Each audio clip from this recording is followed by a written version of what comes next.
The rain hammered down on the streets of Port Havara, turning the already grimy alleys into rivers of filth. Nathan Cross huddled deeper into his threadbare coat, clutching the small bag of medical supplies he'd managed to steal from the clinic. Not steal, borrow. He'd return them once his daughter's fever broke, if her fever broke.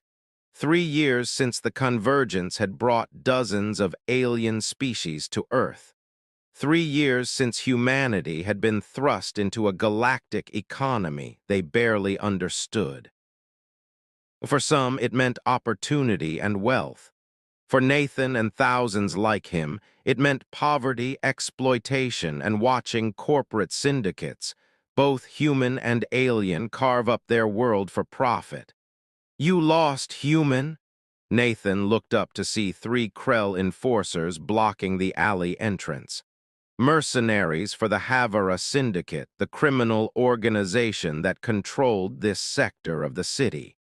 "Just passing through," Nathan said, trying to keep his voice steady.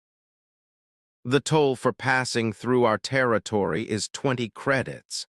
The lead enforcer, a massive reptilian with cybernetic enhancements, cracked his knuckles. "Or we take payment another way. I don't have 20 credits. I don't have any credits." "Then you shouldn't be here." Nathan ran, made it maybe 10 meters before they caught him, slamming him against the alley wall. The medical supplies scattered across the wet pavement. "Wait, please, my daughter needs those." "She's sick. She's only 6 years old." A fist crashed into his stomach. Nathan crumpled. "Should have thought about that before walking through our sector without paying," the enforcer growled. They beat him methodically, professionally. Not enough to kill, that would bring attention, but enough to send a message. Nathan curled into a ball, trying to protect his vital organs, tasting blood. Through the pain and rain, he saw her, a woman standing at the other end of the alley. Small, slender, with pale skin that seemed to glow faintly in the darkness. She wore simple gray clothing, unremarkable except for the intricate silver marks that traced up her neck and disappeared into her collar. Luminari clan tattoos, Nathan's foggy mind supplied. But Luminari were rare on Earth, and they certainly didn't involve themselves in human street crime. She watched the beating with an expression of complete neutrality. Then she started walking toward them. "Move along, Luminari," one of the enforcers warned. "This doesn't concern you." The woman didn't respond, didn't even acknowledge he'd spoken. She simply continued walking, her movements fluid and purposeful. "I said move." She was suddenly there, inside his guard, her hand touching his chest for just a moment. The enforcer gasped, his eyes rolling back as he collapsed. The other 2 stared in shock. The woman still hadn't said a word. "What did you do to him?" The lead enforcer demanded, raising his weapon. She moved like water. The weapon fired, but she was already elsewhere, her hand brushing the second enforcer's neck. He fell like a puppet with cut strings. The leader turned to run. She was faster. Her fingers touched the base of his skull, and he went down hard, unconscious, before he hit the ground. The entire fight had taken maybe 5 seconds. The woman hadn't made a single sound.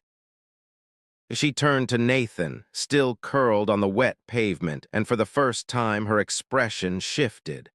Not quite concern, more like acknowledgement.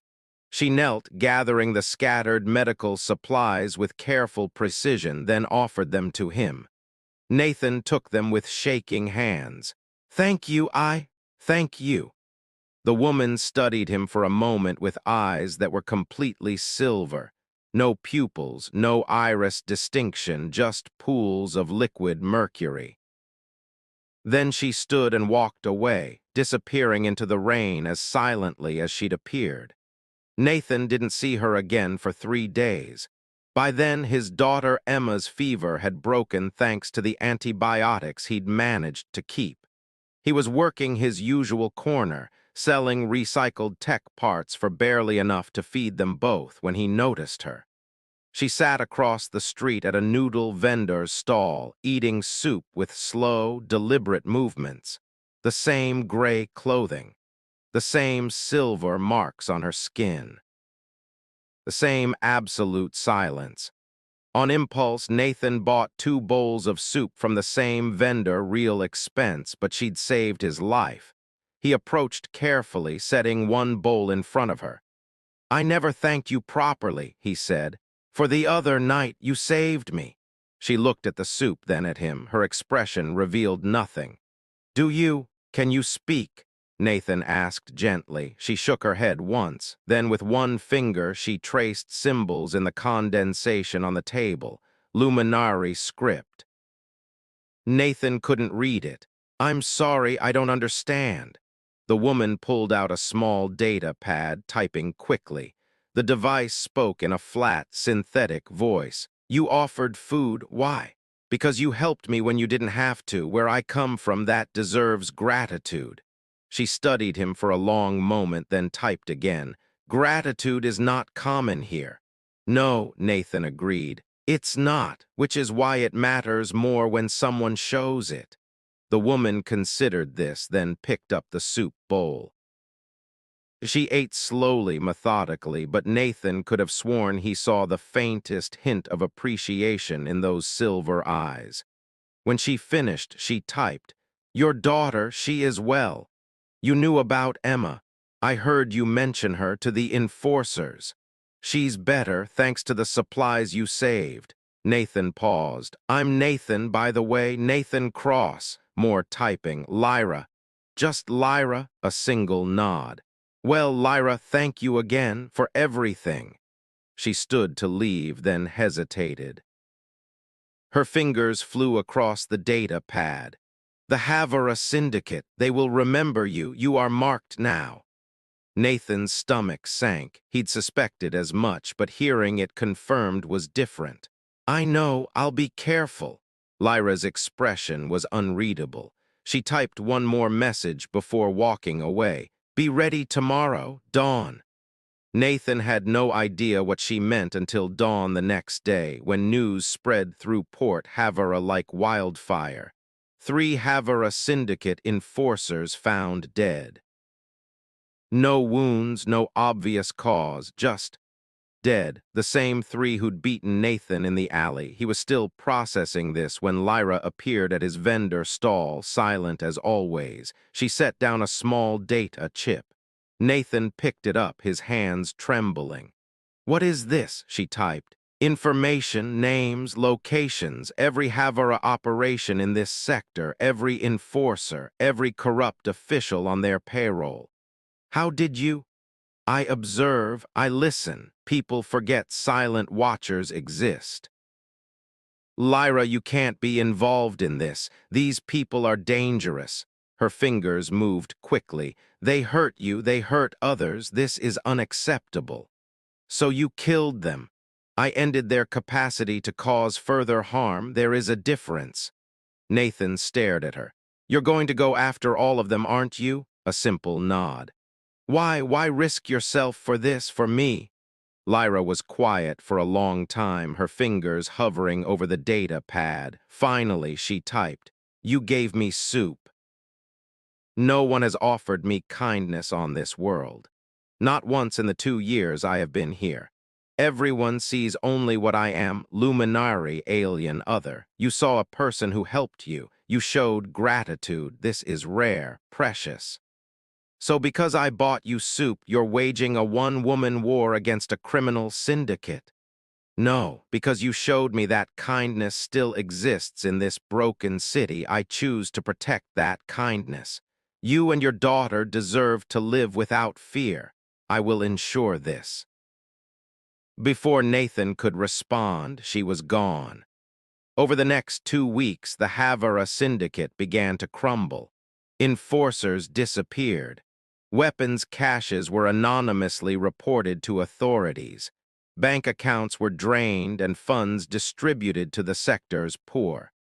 Operations were disrupted with surgical precision. And through it all, witnesses reported the same thing.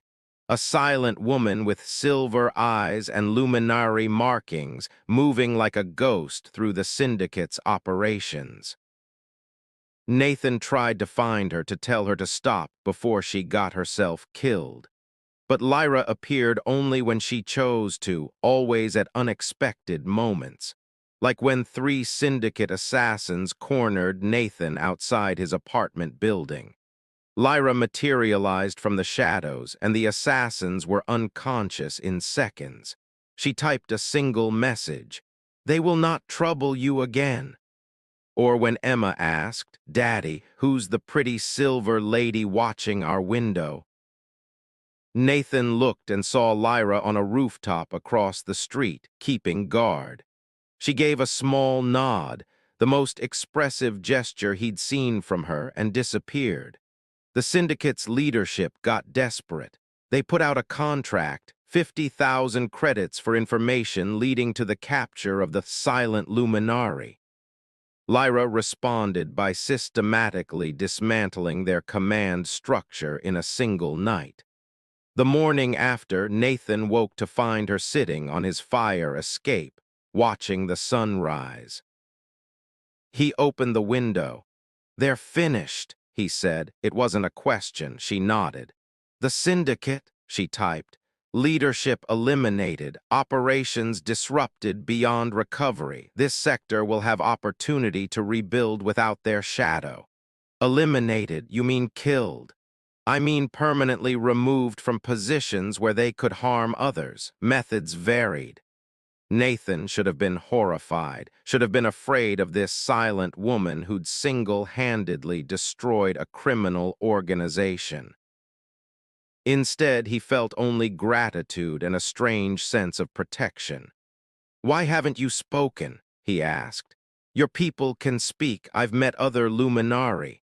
Lyra's fingers hesitated on the data pad. "Then I was punished by my clan for refusing an arranged bond. They removed my vocal cords, exiled me, said if I would not speak their chosen words, I would speak no words at all." "My God, Lyra, I'm so sorry." "Do not be. Silence has advantages. People reveal much when they think you cannot report what you hear. I have learned to see clearly without the distraction of spoken lies."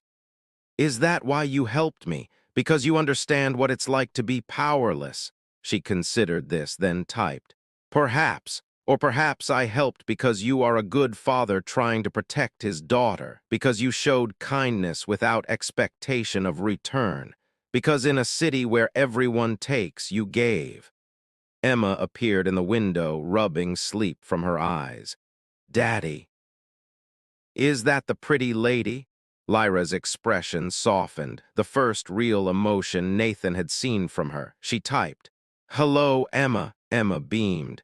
"You're the one who's been keeping the bad men away, aren't you? Daddy thinks I don't know, but I do." Lyra looked at Nathan, something almost like amusement in her silver eyes. She typed, "Your daughter is perceptive." "She gets it from her mother," Nathan said quietly. His wife had died in the early days of the convergence, caught in crossfire between corporate security forces and protesters. Lyra seemed to understand. She typed, "The sector is safer now, but there will always be those who seek to exploit others. If you need protection, you know how to find me." "By offering soup?" Nathan asked with a slight smile. For the first time, Lyra's lips curved upward, just slightly, barely visible, but unmistakably a smile. She typed, "Soup is acceptable. Though I also respond to genuine need. Your daughter will not grow up afraid, this I promise." "Why?" Nathan asked. "Why make that promise to us?" Lyra stood, preparing to leave. Her final message was simple, "Because a bowl of soup and a moment of kindness reminded me that not all of humanity is corrupt. Some are worth protecting. You and Emma are worth protecting." She climbed over the railing, preparing to drop to the street below. "Lyra," Nathan called. "Will we see you again?" She turned, nodded once, then typed a final message. "I am always watching, the sector's silent guardian, and should anyone threaten what is mine to protect, they will learn what it means to face a luminary who has nothing left to lose and everything to defend." Then she was gone, dropping 3 stories and disappearing into the morning crowd without a sound. Nathan pulled Emma close, watching the street below. Somewhere out there, a silent woman with silver eyes was protecting them. A woman who declared war on his enemies because he'd offered her soup and treated her like a person. It started with a bowl of soup, a simple gesture of gratitude and kindness. Now, Nathan Cross had something he'd never expected to find in Port Havara's broken streets: hope, and a guardian angel who fought her battles in complete silence, who cleaned up his enemies with ruthless efficiency, and who'd chosen his family as worth protecting in a world that had forgotten the value of protection. Lyra had found her purpose. Nathan had found his guardian, and it all started with soup.